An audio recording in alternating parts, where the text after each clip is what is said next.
এই শোনো, আমাকে কিছু টাকা দাও তো, আমি অনলাইন থেকে একটা জামা অর্ডার করব। কি বলতেছো তুমি এগুলা? ওই দিন না একটা জামা নিলা, আজকে আবার কিসের জামা নিবা?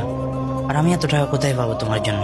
তুমি কি দেখতেছো না এখন আমার হাতে কোনো টাকা নেই? আমি এত কিছু বুঝি না, এই জামাটা আমার খুবই পছন্দ হয়েছে, এটা আমাকে নিয়ে দিতেই হবে, মানে দিতেই হবে। তোমার কি মাথা ঠিক আছে? তোমাকে একবার বললাম না টাকা নেই আমার কাছে এখন? তুমি তো আমার কোনো শখই পূরণ করতে পারো না।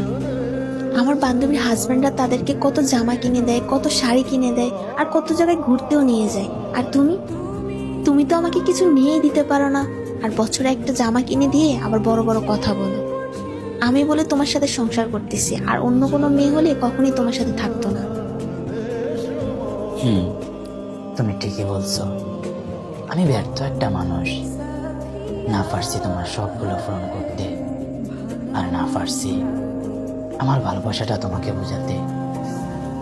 আচ্ছা তুমি সত্যি একটা কথা বলো তো, আমি কি তোমাকে ভালোবাসার দিক দিয়ে কমতে রেখেছি? আমার যতটুকু ভালোবাসা ছিল সবটুকু দিয়ে তোমাকে আগলে রাখিনি। ভালোবাসা দিয়ে কি করব যদি নিজের সবগুলোই পূরণ করতে না পারি? ও, এখন তোমার ভালোবাসা লাগবে না তাই না? কিন্তু তুমি তো একসময় বলেছিলে যে তোমার ভালোবাসা হলেই চলবে, আমি যদি তোমার পাশে থাকি তুমি কুড়ে গড়ন পান্তাকে সুখে থাকবে। তবে আজ কেন সবকিছু বলে গেলে?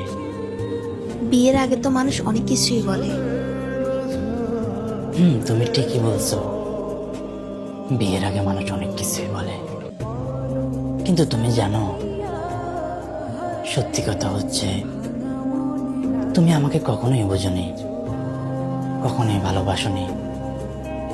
তুমি আমার পাশে থেকেও আমি তোমাকে ফাঁসে পাইনি।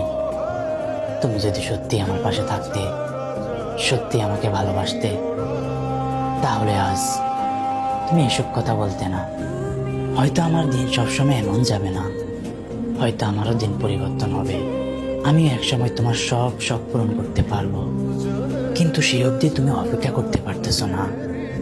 তুমি যদি সত্যি আমাকে ভালোবাসতে, তাহলে আমার পাশে থাকতে, আমার সফলতার জন্য অপেক্ষা করতে, আমার পাশে থেকে আমাকে হেল্প করতে, আমাকে বুঝতে। আর হ্যাঁ, আমরা স্বামী স্ত্রী হলে কি হবে, কিন্তু আমি কখনোই তোমার মনের মতো হতে পারিনি।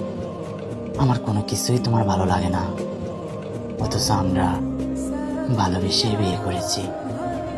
যাও, তোমাকে মুক্ত করে দিলাম, যেখানে তুমি সুখ খুঁজে পাও সেখানে চলে যাও।